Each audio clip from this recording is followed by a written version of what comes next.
Hi, Filter here.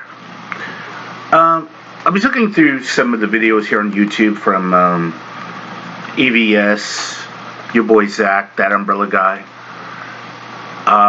just some guy, and they all talk about this fall of the comic book industry. All of them. My point is, the comic book industry can be saved. It might take a year or two, but it can be resurrected. And I'll tell you how it can be resurrected. One, please get rid or rein in the creators. There is no need on planet Earth for somebody like Donnie Coates, Mark Waid, and the like to run off at the mouth. Like it or not, they might say, oh, well, the publishers pay us, but somebody has to pay the publishers. And that means that it's the people that buy the books, that they allow them to make money to do what they have to do, to print the books. That's their bread and butter. Second thing that they need to do, and this is kind of key, stop hiring on the basis of diversity and superficial characteristics. When somebody says that they're going to hire somebody because of their sexual preference and the color of their skin, that needs to stop. It really does. I mentioned before, Evensler should not be drawing Ironheart because she has the same hair as Riri Williams, nor should you hire Vita Ayala because she's brown and queer. It's ridiculous. It devalues. I mean, one of the things also, when I say rein them in, I'm sorry, I got to backtrack on this. When I say rein them in, you take some of these folks, you tell them, look, at the end of the day, you are nothing more than a bear riding a bicycle.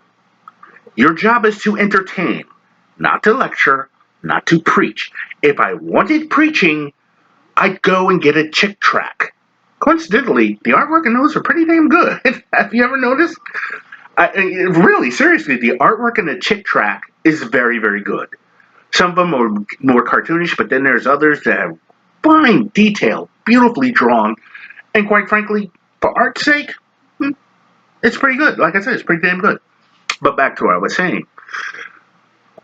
To save the industry, to make the necessary changes, again, get rid of some of these people. If they don't like it, you tell Mark Waid, there's the door. I could hire 7 other guys who are eager to break into the business who will not do what you are doing. Okay? That's basically it. Say that to the writers and the editors.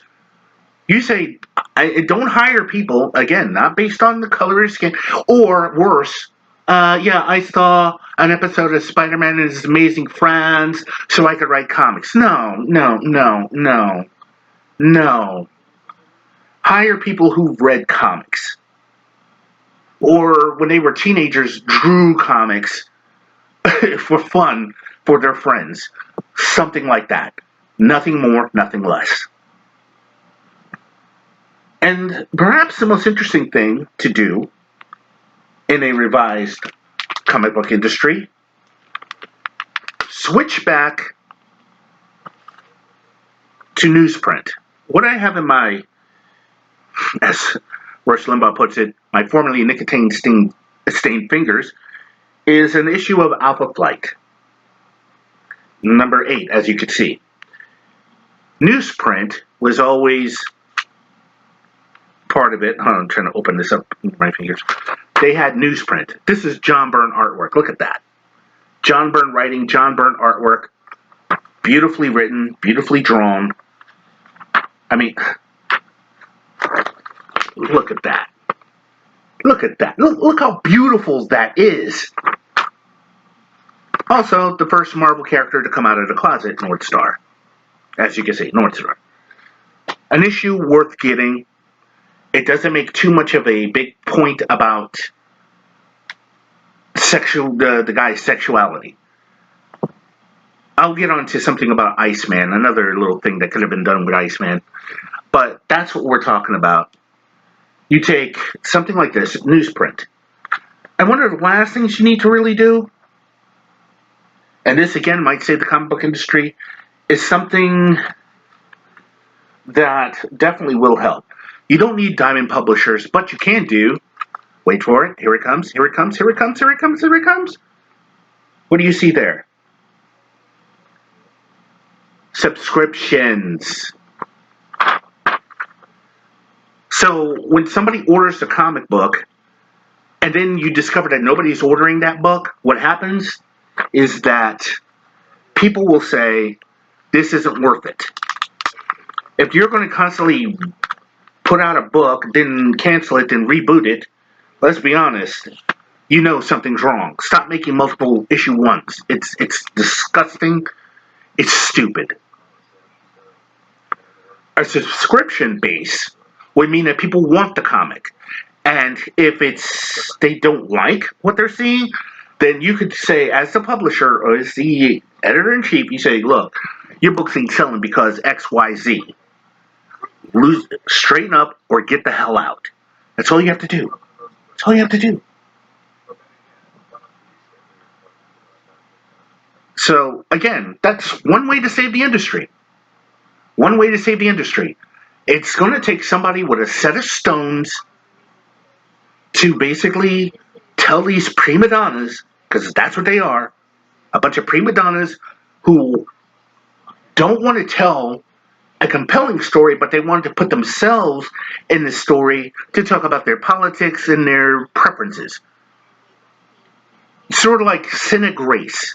Cynic Grace, if he constantly does the same thing, he wants to tell his coming out story. Well, you could do that one time and then refer to it in maybe Twitter or Instagram about this and about that story and then point to it. Do you realize between this and other things, a few lines of dialogue could change a lot? Think about it. One of the things that Cynic Grace did with Iceman was that he completely erased the canon of his parents. His parents came to term with him being a mutant in the first place. And I remember it was one issue, I think it was X-Men, one of the X-Men titles at the time. And what had happened was they had, it was Sabretooth's kid, Grayson Creed, I think his name is. And he's in charge of the whole anti-mutant thing, and he's railing about mutants, and Bobby Drake's dad gets up and says, my son's a mutant, and how dare you? Hold on. How dare you? This is my son, and I love him just the same. But now, suddenly, he's all freaked out because the kid's gay. Now, granted, it was kind of done that way in that one X-Men movie where he's talking to, it was X2, I believe, where he's talking to his parents, and the mom says, couldn't you try not to be a mutant? Which I thought was so hilarious. But the analogy was there. It was fun. It was great to watch. Now, we get to something a little bit more interesting. When you have, Cynic Grace could have done this a much better way. Instead of his parents being freaked out about him coming out of the closet, they could have said, like the mom and dad could have said, yeah, we kind of thought you were.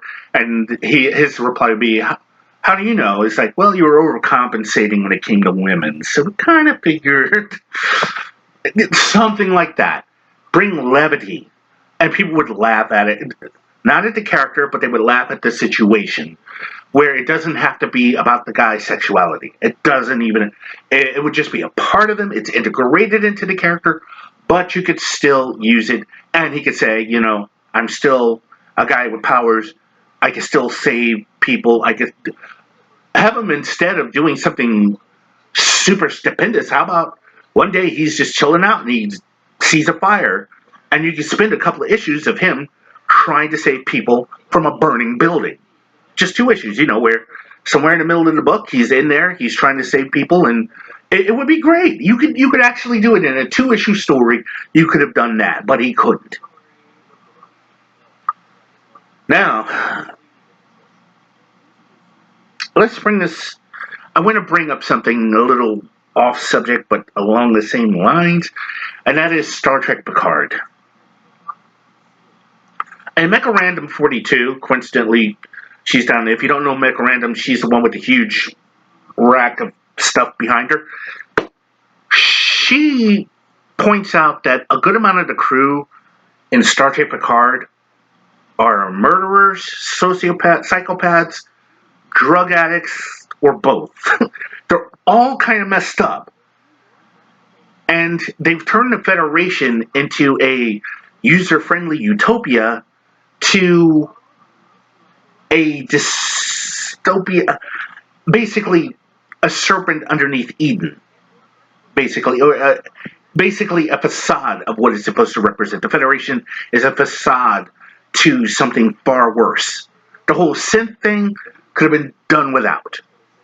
In fact, here's an idea that would have worked.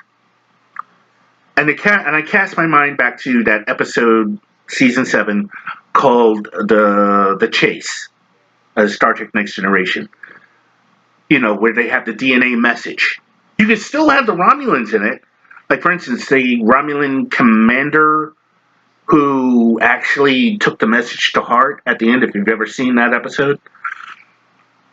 And he have maybe his son, who's interested in, once he was told about it, he wants to join Picard to find the homeworld of the progenitors and maybe a final message. And you could probably still have the Romulans in it, where there's a remnant of the Romulans who want to go there for reasons of finding hidden technology, advanced technology. Again, it would have worked. It would have truly have worked. But no, they decided to go that route. So, I can't answer that. Like I said, I thought I'd put that in as a side. But like I said, the way to save the comic book industry is very simple. To repeat again, rein some of these people in.